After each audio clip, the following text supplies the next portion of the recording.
L'école de management et de l'entrepreneuriat est dédiée aux petites et moyennes entreprises. Elle a pour vocation à former les entrepreneurs, les futurs entrepreneurs, les dirigeants des TPE et des PME qui sont déjà installés et leurs collaborateurs. On propose un ensemble de formations certifiantes, qualifiantes, et qui vont permettre à leurs bénéficiaires d'être plus performants dans l'environnement professionnel.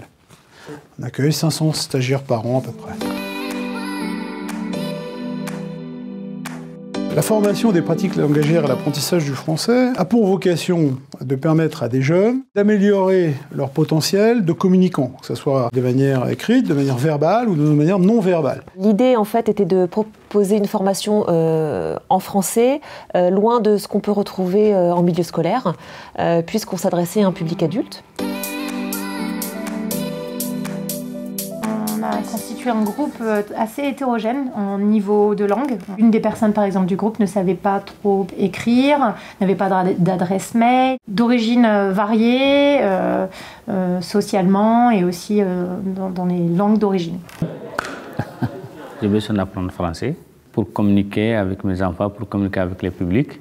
Je fais beaucoup de fautes. Ça me donne de honte devant mes enfants parce que mes choristes aussi. Je parle mieux français, maîtriser sur la langue française, communiquer avec les gens.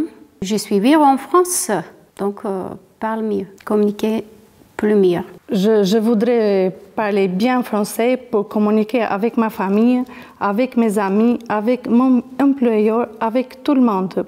Alors, on a fait intervenir 2 personnes pendant ces 2 semaines. Fabrice Flamand, qui est un judoka médaillé, mais aussi un grand chef d'entreprise. Il me racontait, j'ai cru en son plan d'avenir, et c'est sur le retour de Saint-Malo que j'ai décidé d'ouvrir des magasins cache-cache. Et c'est cette rencontre qui fait que j'ai ouvert ensuite tous les magasins en Picardie. Et ensuite, on a eu Maïva Concion, athlète de haut niveau, championne de France de 400 mètres haies, qui nous a aussi parlé de son entreprise. Elle a lancé son entreprise dans la diététique. On s'est appuyé aussi sur un sport un peu particulier là-dessus, qui affiche en permanence ses valeurs, c'est le judo. On a affiché le code moral, on les a fait travailler sur les valeurs de cette discipline. On pense que ça correspond bien aussi à la population. Le sport, ça offre une dynamique, ça offre des valeurs, la fraternité en général, du travail, de l'effort. Si on veut être performant, il faut faire des efforts, il faut travailler, il faut répéter l'effort. Des valeurs qu'on peut retrouver dans la vie de tous les jours ou dans la vie professionnelle.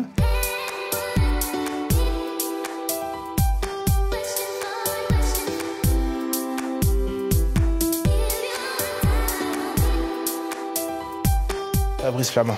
Je pense, enfin pour moi personnellement, je pense que vu son parcours, vu les difficultés qu'il a menées, c'est quelque chose d'assez fort. Le fait qu'il soit parti de rien et qu'il soit devenu chef d'entreprise, franchement, comme je l'ai dit tout à l'heure, c'est un exemple de persévérance et surtout que ça dit qu'il ne faut pas lâcher, quoi. Il ne faut jamais abandonner, tout simplement, que peu importe l'obstacle, il faut toujours aller de l'avant. Ils m'ont donné beaucoup d'idées aussi pour que si un jour j'ai décidé de créer mon entreprise. En fait, j'ai trouvé tous les deux très courageux.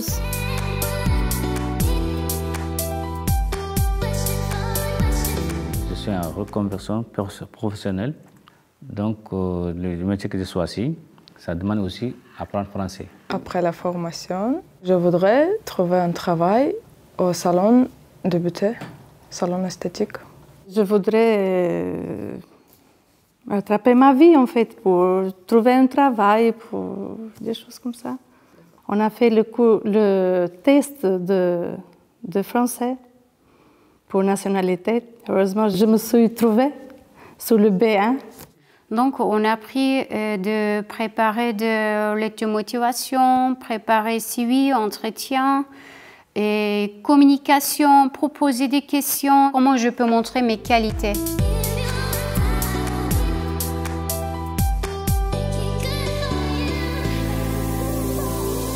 Rédiger une lettre de motivation, rédiger un CV ou savoir s'exprimer devant un recruteur sont des éléments absolument fondamentaux pour trouver du boulot. Donc on est un des éléments, un des maillons de la chaîne avec d'autres opérateurs qui vont leur permettre, je l'espère demain, de s'insérer professionnellement le plus rapidement possible. Ce qui est important, c'est que c'est une dynamique, c'est-à-dire qu'ils ont enclenché quelque chose, ils ont osé venir en formation. Et donc, c'est quelque chose d'important puisque c'est une première étape et ils vont sans doute continuer. La cohésion d'équipe a pris très vite. C'était l'une de nos objectifs dans cette formation. Et on a vraiment un groupe qui se soude à la fin de cette formation, se dire que l'erreur fait partie de l'apprentissage. Cette formation, pour moi, m'a apporté beaucoup de confiance. On a fait l'exemple des entretiens d'embauche. Franchement, c'était fort. Je me suis dit, on fait des erreurs qu'on ne voit pas. Voilà. Dans la globalité, tout était bénéfique pour moi. C'est vrai qu'au début de la formation, on ne se connaissait pas tous. Du coup, on était tous timides au début. Et au fur et à mesure, on a commencé à mieux se connaître, on a commencé à plus s'ouvrir. Je trouve qu'on est communiqué bien. On est tous différents. Culture, découvrir les autres cultures. Il y a des arméniennes, albanaises, arabes, africaines et turques. Je voudrais encore continuer avec vous pour apprendre bien pour moi et pour connaître vous, tout le monde aussi mieux. J'ai appris beaucoup de choses de ça, j'ai trouvé mon chemin. Une formation remplie de belles rencontres, un temps bref où j'oublie ma propre montre. Quand on veut continuer, il est déjà l'heure d'avancer et de continuer nos projets.